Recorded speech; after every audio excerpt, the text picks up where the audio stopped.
terima kasih. Kita mulai. Kami dari kelompok 1, saya sebagai pengamat dari kelompok 1 di kasus 1, sedangkan Ibu Manawiyah sebagai coach-nya dan Pak Marwin sebagai coach-nya. Untuk kasus yang pertama, menghemat waktu, kita langsung saja mulai. Ibu Wia dan Pak Marwin, saya persilakan. Siap. Oke, terima kasih.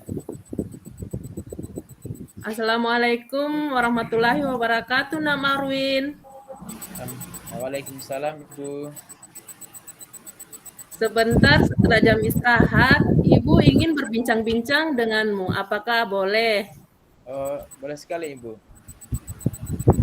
Tetapi waktunya mungkin agak lama. Iya, Ibu, tidak apa-apa. Oh iya.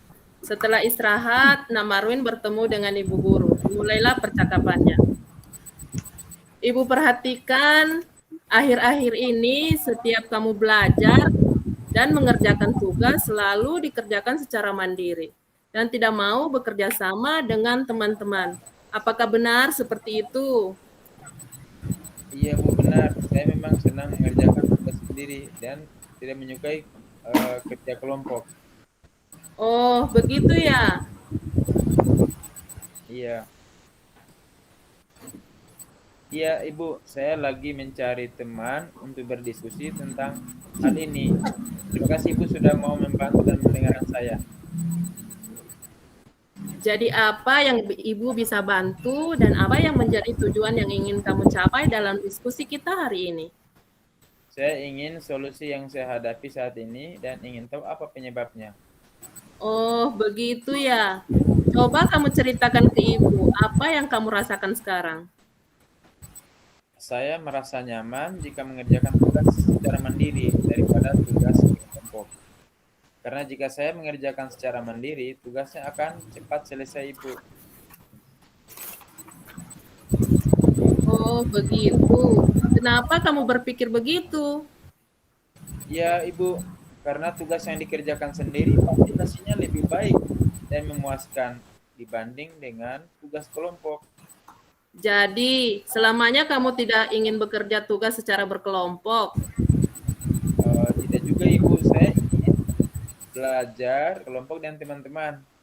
Tapi saya mengalami kesulitan dan sering kehilangan konsentrasi jika belajar dan berdiskusi dengan teman-teman yang lain. Oh, begitu ya.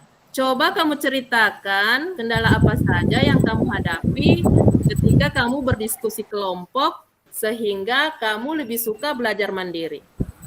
Banyak sekali, Ibu. Misalnya teman-teman tidak mau bekerja dan maunya hanya mengambil yang mudah saja.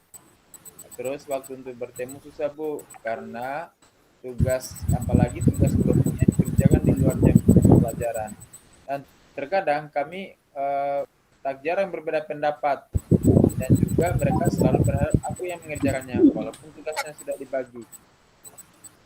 Nah, sekarang kamu sudah tahu penyebabnya ya, mengapa kamu merasa tidak nyaman dalam tugas kelompok. Sekarang Ibu mau tahu apa saja yang sudah kamu lakukan untuk mengatasi hal tersebut. Saya sudah berusaha untuk berkonsentrasi dan fokus untuk mengerjakan tugas kelompok yang diberikan, tetapi terkadang saya tidak bisa menerima karena saya yang paling banyak bekerja, sementara yang lain hanya menunggu hasilnya saja, Ibu. Apakah masih ada hambatan yang lain selain itu tadi? Tidak ada, Ibu. Mungkin saya saja yang kurang tegas dengan teman-teman tentang pembagian tugas yang harus dikerjakan. Nah, kira-kira dalam pengerjaan tugas kelompok ke depannya, apa yang bisa kamu lakukan?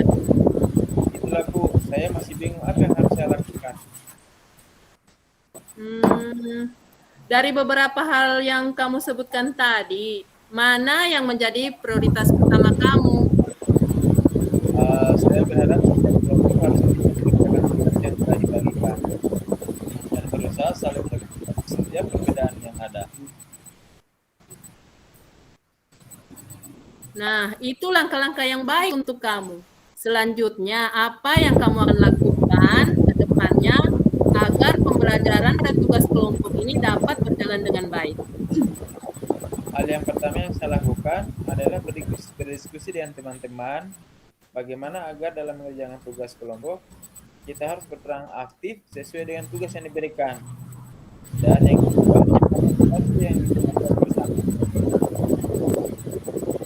Nah, bagus sekali itu Nama Marwin. Ibu senang sekali dengan apa yang kamu capai dari diskusi kita hari ini.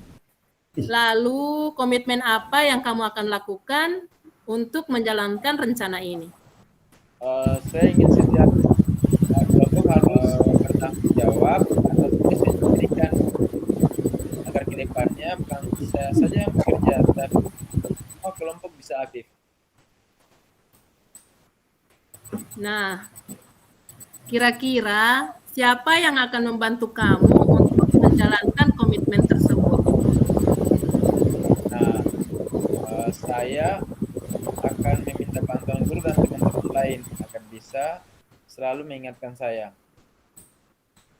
Nah, ini ide yang baik sekali. Kamu pasti bisa. Kalau bisa Ibu, terima kasih. Ya, terima kasih. Oke, terima kasih Bu Wia sebagai coach dan Pak Marwin sebagai coachnya. Menurut pengamatan saya, bahwa di dalam Tirta, mulai dari tahap identifikasi, reaksi aksi, tanggung jawab, mulai dari tujuan, kemudian identifikasi, aksi, dan tanggung jawab, saya sudah melihat, mengamati bahwa dalam percakapan coach dan coachnya sudah ada tujuan akhir yang ingin diketahui atau harapan-harapan. Kemudian indikator keberhasilannya dari sebuah diskusi tadi. Terus coachnya Bu Manawiyah memberikan beberapa pertanyaan, peluang kemungkinan apa yang bisa diambil oleh coachnya, oleh si murid. Kemudian menanyakan solusinya. Nah, di rencana aksinya juga sudah ada tergambar cara mengantisipasi hambatan atau penyebab dari masalah yang dihadapi oleh si coach. Kemudian tanggung jawab. Dalam tanggung jawab, si coach, Ibu Manawiyah, meminta si coach untuk menyampaikan tindak lanjutnya ke depan. Mungkin itu dari saya. Semua indikator dalam Tirta sudah tercover dari diskusi yang tadi sudah dilaksanakan oleh Ibu Manawiyah dan Pak Marwin. Sekian dari saya. Assalamualaikum warahmatullahi wabarakatuh. Waalaikumsalam warahmatullahi wabarakatuh. Terima kasih. Kita akan lanjut ke kasus yang kedua, yang mana yang bertindak sebagai coach pada hari ini adalah Pak Marwin. Pada kasus 2 ini adalah Pak Marwin, dan yang bertindak sebagai coachnya adalah Ibu Ruflina, dan pengamatnya adalah saya, Manawiyah. Untuk menyingkat waktu, kita akan mulai pada kasus 2. Kasus 2 ini menceritakan seorang murid bercerita kepada gurunya. Seorang murid bercerita jika dia merasa diperlakukan tidak adil oleh seorang guru. Ya, untuk menyingkat waktu, saya persilakan kepada Pak Marwin dan Ibu Ruflina. Baik, terima kasih. Kita akan mulai. Insyaallah, coach siap. Assalamualaikum. Waalaikumsalam warahmatullahi wabarakatuh. Bagaimana kabarnya hari ini, Dek? Alhamdulillah, kabar saya baik, Pak Guru.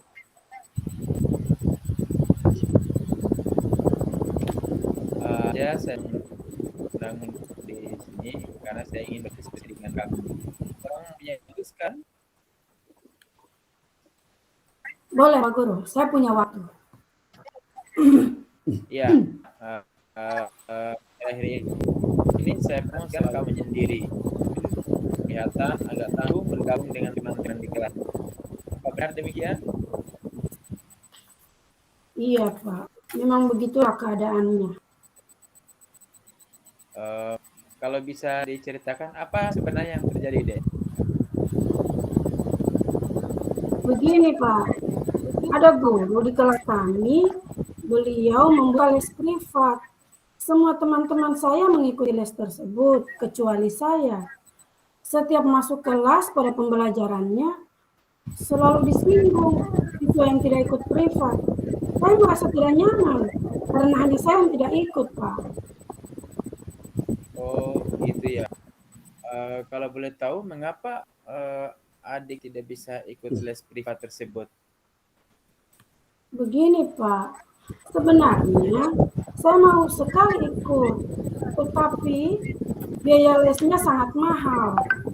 Saya sudah sampaikan ke orang tua saya, namun orang tua saya mengatakan tidak mampu untuk membiayai les tersebut. Oh, begitu. Apakah gurumu sudah mengetahui tentang hal itu? Belum, Pak. Saya tidak pernah menyampaikan hal itu kepada guru saya. Oh, seharusnya kamu harus menyampaikan bahwa kamu tidak ikut bukan karena tidak mau, tetapi tidak punya biaya yang cukup untuk les privat itu. Oh, berarti saya harus menemui guru itu ya, Pak? Dan menyampaikan alasan saya tidak ikut privat. Iya, siapa tahu ada solusi untuk kamu. Baik, Pak. Akan saya coba menghubungi guru kembali. Kira-kira selain yang ingin kamu lakukan itu, ada hal lain yang ada di pikiranmu? Ada, Pak. Hal lain yang ada di pikiran saya selain saya tidak bisa ikut privat, menjadi beban pikiran berikutnya adalah karena di privat itu materi yang diberikan tidak sama dengan materi yang ada di dalam kelas. Jadi beban pikiran saya itu, Pak. Karena sebentar saya tidak akan sama keberhasilannya dengan teman-teman. Teman-teman yang ikut privat, mereka lebih menguasai materi, sedangkan materi itu tidak diberikan di dalam kelas secara normal. Hanya diberikan di kelas privat.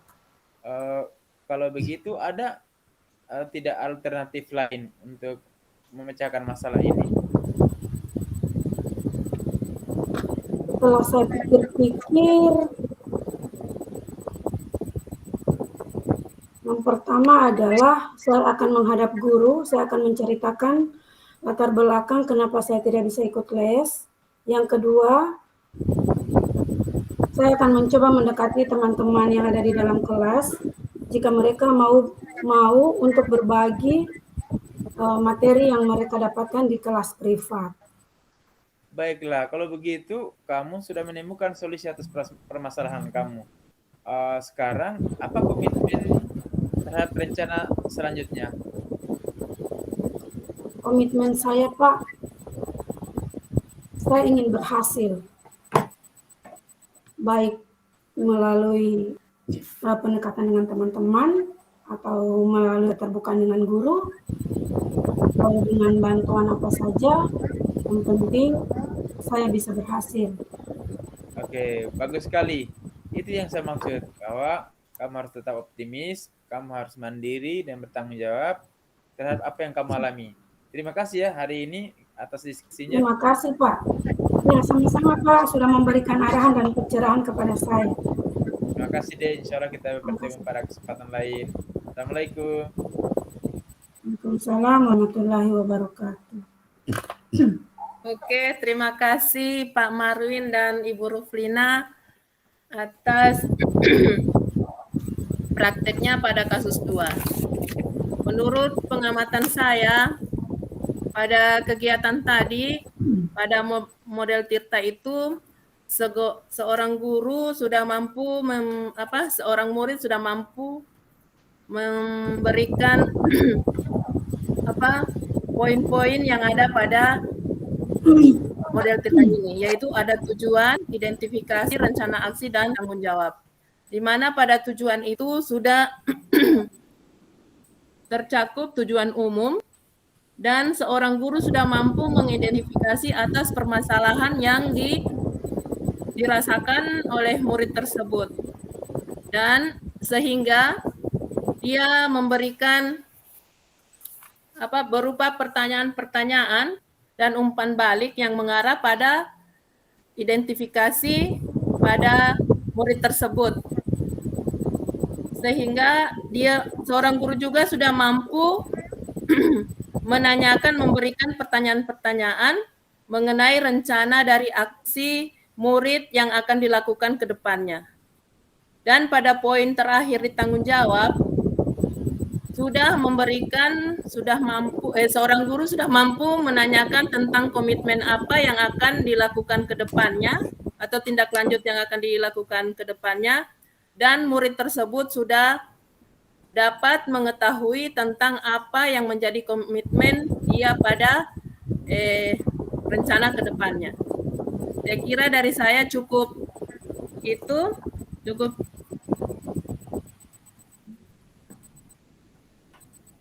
dari saya, dan terima kasih.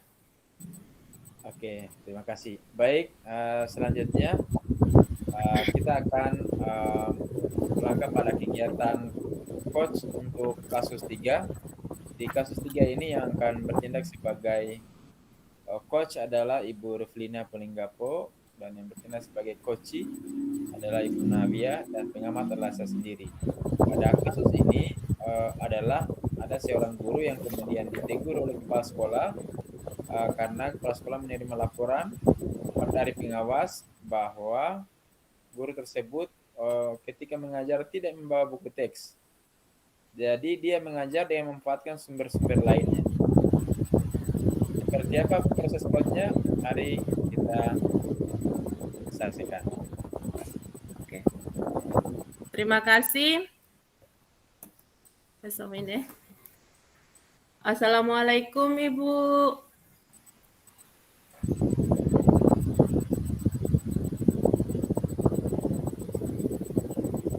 Assalamualaikum Ibu. Waalaikumsalam warahmatullahi wabarakatuh. Apa kabar Bu? Alhamdulillah, kabar saya baik. Salam sehat ya Bu. Ya. Bu, ada waktu untuk berdiskusi. Oh ya, silakan. Ada yang perlu saya bantu? Iya Bu. Sebelumnya saya meminta maaf mengganggu waktu Ibu. Saya ingin menceritakan masalah yang saya hadapi kemarin saat melakukan supervisi dalam pembelajaran di kelas 10 mata pelajaran kimia. Saya ingin Ibu membantu saya untuk mencari solusi dari permasalahan yang saya hadapi. Oh, tentu saja Bu Wiyah. Dengan senang hati saya akan membantu. Jadi, apa rencana diskusi kita sekarang ini? Kalau saya amati, Bu Wiyah rupanya sedang menghadapi suatu masalah dan bingung untuk menyelesaikannya.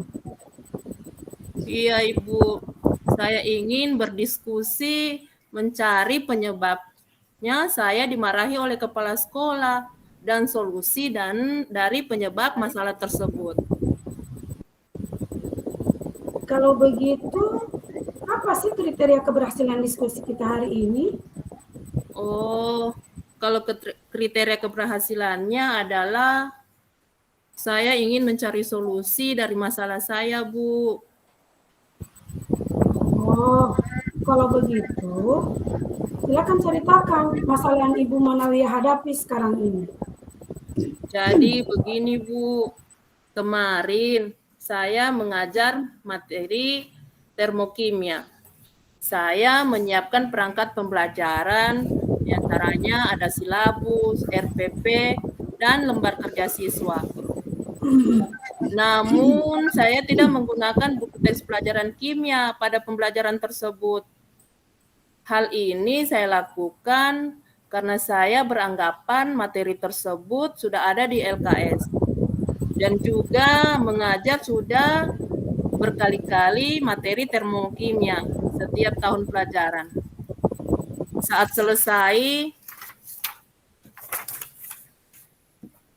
selesai pengamatan, saya diundang oleh pengawas, Bu, untuk melakukan pertemuan balikan hasil supervisi. Salah satu poin penting yang disampaikan oleh pengawas adalah menegur saya karena tidak menggunakan buku teks pelajaran pada kegiatan pembelajaran tersebut. Atas teguran tersebut, saya menyampaikan kepada pengawas bahwa saya mengajar sesuai tuntutan kurikulum seperti yang tertuang pada sumber belajar di LKS.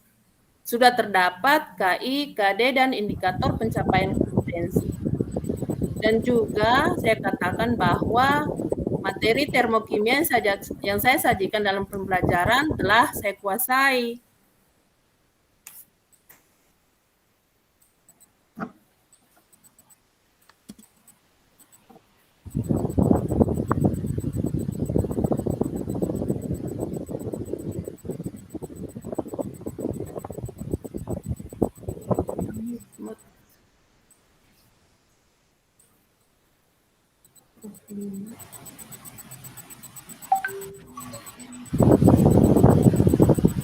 Dibuka mikrofonnya Ibu Rufina.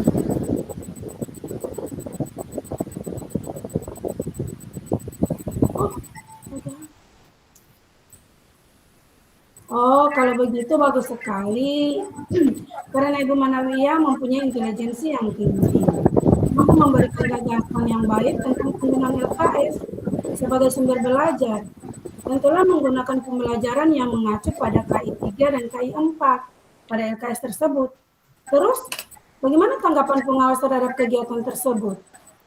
Itulah Bu, rupanya atas penjelasan saya itu tidak direspon baik oleh pengawas. Bahkan beliau tersinggung seolah-olah saya itu menggurui beliau sebagai pengawas dan memberikan laporan hal tersebut kepada kepala sekolah. Jadi saya bingung apa sebenarnya kesalahan saya dengan pembelajaran tersebut. Oh, begitu ya Ibu Manawiyah. Kira-kira menurut analisa Ibu Manawiyah, apa sebenarnya yang membuat pengawas tersebut tersinggung sehingga sampai dilaporkan ke sekolah? Jadi begini Bu, saat itu pengawas tetap mengharuskan saya untuk pakai buku teks itu, tetapi saya menolak karena sudah ada di LKS, di mana dalam LKS tersebut itu telah sesuai dengan kurikulum. Saya tetap mempertahankan pendapat saya karena memang sesuai langkah-langkah pembelajaran seperti pada SE Mendikbud nomor 41 tahun 2019 tentang penyederhanaan RPP yang tentunya diikuti oleh langkah-langkah pembelajaran termasuk pemanfaatan sumber belajar seperti LKS itu tadi, Bu. Oke, saya paham. Kalau seandainya pengawas menganjurkan untuk tetap menggunakan buku teks, sedangkan Ibu tetap menggunakan sumber belajar lain seperti LKS. Sebenarnya menurut Ibu Manawiyah, lebih suka menggunakan yang mana? Buku teks atau sumber belajar lain seperti LKS? Kalau menurut saya lebih suka menggunakan sumber belajar lain seperti LKS. Karena yang pertama, memudahkan guru dalam mengelola proses belajar. Misalnya, mengubah kondisi belajar dari suasana guru sentris menjadi siswa sentris. Terus yang kedua, membantu guru mengarahkan siswa untuk dapat menemukan konsep-konsep melalui aktivitasnya sendiri atau dalam kelompok kerja. Terus yang ketiga, dapat digunakan untuk mengembangkan keterampilan proses, mengembangkan sikap ilmiah, serta membangkitkan minat siswa terhadap alam sekitarnya. dan memudahkan guru membantu keberhasilan siswa untuk mencapai sasaran belajar, Bu. Oke. Apakah Ibu Manawiyah ada hambatan dalam menggunakan buku teks atau buku paket? Ya, Bu, hambatan saya dalam menggunakan buku teks adalah materi-materi yang disajikan dalam buku paket masih kurang dan tidak mendalam, sehingga mengharuskan guru untuk mencari tambahan bahan ajar. Dalam proses penilaian yang masih rumit dan menyita banyak waktu. Pada aspek siswa, susahnya merubah mindset atau pola pikir siswa. Betul, terkadang menggunakan buku paket itu materinya belum terlalu mendalam dan belum memadai dari karakteristik siswa dan ketersediaan sumber pendukung di sekolah. Menurut Ibu Manawiyah, apakah ada manfaat menggunakan buku paket atau buku teks? Sebenarnya buku teks pelajaran pada materi pelajaran kimia itu dilengkapi pula dengan gambar untuk memperjelas pemahaman, Bu. Pemahaman materi sehingga akan menarik perhatian siswa dalam aktivitas belajar. Oh, kalau begitu, pemanfaatan buku paket atau buku teks pada pelajaran yang Ibu ambil penting juga ya. Oh iya, Bu, betul sekali. Kira-kira solusi menurut Ibu Manawiyah dari masalah yang dihadapi ini apa?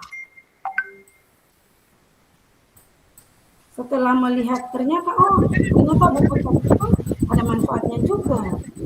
Jadi solusi menurut Ibu Manawiyah apa dari masalah yang dihadapi sekarang? Ada, Bu, kayaknya saya akan menggunakan buku paket mata pelajaran kimia selain menggunakan LKS sesuai anjuran pengawas. Oke, kira-kira menurut Ibu Manawiyah, adakah pemecahan masalah untuk mengakomodir anjuran pengawas dan metode pembelajaran yang telah diterapkan dalam pembelajaran selama ini? Kayaknya saya harus menggunakan buku paket kimia dan LKS secara bersamaan sehingga kekurangan pada buku paket dapat dilengkapi oleh LKS. Demikian juga sebaliknya, Bu. Oke. Ibu Manawiyah bisa memberikan contohnya kira-kira seperti apa? Contohnya, misalkan pada buku teks mata pelajaran kimia dilengkapi dengan gambar untuk memperjelas pemahaman materi, sehingga akan menarik perhatian siswa dalam aktivitas belajar. Sedangkan pada LKS, gambar tidak tersedia karena merupakan ringkasan materi. Kemudian saya menggunakan LKS untuk mengembangkan keterampilan proses, mengembangkan sikap ilmiah, serta membangkitkan minat siswa terhadap alam sekitarnya yang tidak tersedia pada buku paket. Oke. Lanjut ya, saya ingin menggali informasi. Kira-kira bagaimana tingkat keberhasilan atau solusi yang dipilih? Untuk solusi yang pertama, hanya menggunakan LKS, dan solusi kedua hanya buku paket saja. Saya yakin tidak berhasil karena setiap metode pasti ada kelebihan dan kelemahannya. Tetapi solusi yang ketiga, di mana merupakan gabungan dari solusi pertama dan kedua, yaitu menggunakan LKS dan buku paket dalam pembelajaran kimia yang saya yakin pasti berhasil, Bu. Alhamdulillah ya, sudah ditemukan solusinya. Kalau begitu, solusi mana yang digunakan dalam pembelajaran kimia? Saya rencananya akan menggunakan solusi yang ketiga, Ibu, menggabungkan antara buku paket dengan LKS. Ya, bagus. Langkah-langkah apa kira-kira yang bisa dilakukan pada solusi yang ketiga ini? Pertama, saya akan ketemu dengan kepala sekolah untuk menyampaikan solusi atas temuan dalam supervisi. Pada saat pertemuan dengan kepala sekolah, saya akan membawa RPP saya, di mana langkah-langkah pembelajaran telah menggunakan paket mata pelajaran kimia sebagai anjuran pengawas yang dimodifikasi dengan LKS. Sehingga nampak aktivitas pembelajaran menggunakan sumber yang bervariasi.